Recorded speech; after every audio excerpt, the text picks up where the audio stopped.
ព្រូងជាប្រភេទសម្លទឹកខាប់ហើយមានចំណុចពិសេសបន្តិចព្រោះត្រូវការប្រើប្រាស់ឧបករណ៍ចម្អិនប្លែកពីសម្លផ្សេងៗឧបករណ៍ទាំងនោះរួមមានទី1បំពង់ឫស្សីពកដោយកាត់ថ្នាំងខាងគល់សម្រាប់ធ្វើមាត់បំពង់រក្សាថ្នាំងខាងចុងមួយសាច់ប្រវែងចាប់ពី70សង់ទីម៉ែត្រឡើងទៅ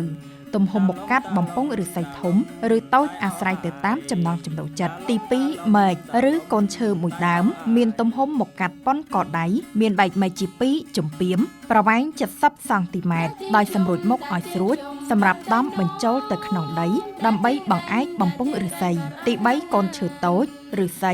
ឬផ្ដៅត្រង់មួយដើមប្រវែងប្រហែល1ម៉ែត្រ2សង់ទីម៉ែត្រទំហំធំជាងមេដៃបន្តិចបកសម្បកឲ្យស្អាតសម្រាប់បុកបន្លែក្នុងបំពង់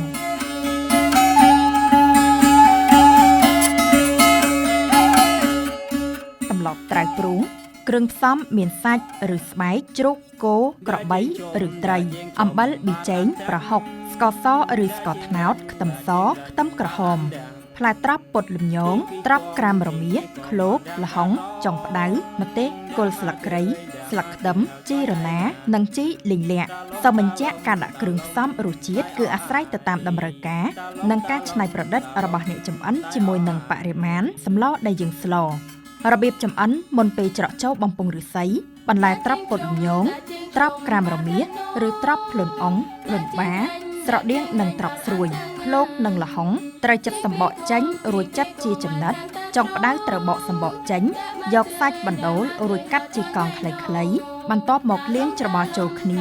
រួចយកទុកមួយអន្លើ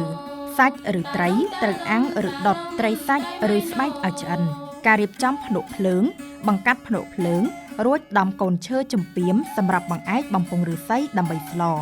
ពេលច្រកចូលបំពង់ឫស្សីដំបូងច្រកត្រាប់ពុតលំញងចុងផ្ដៅឃ្លោកល្ហុងនិងត្រាប់ក្រាមរមាសចូលបំពង់ជាមុនបន្ទាប់មកដាក់ខ្ទឹមសម្ទេសប្រហុក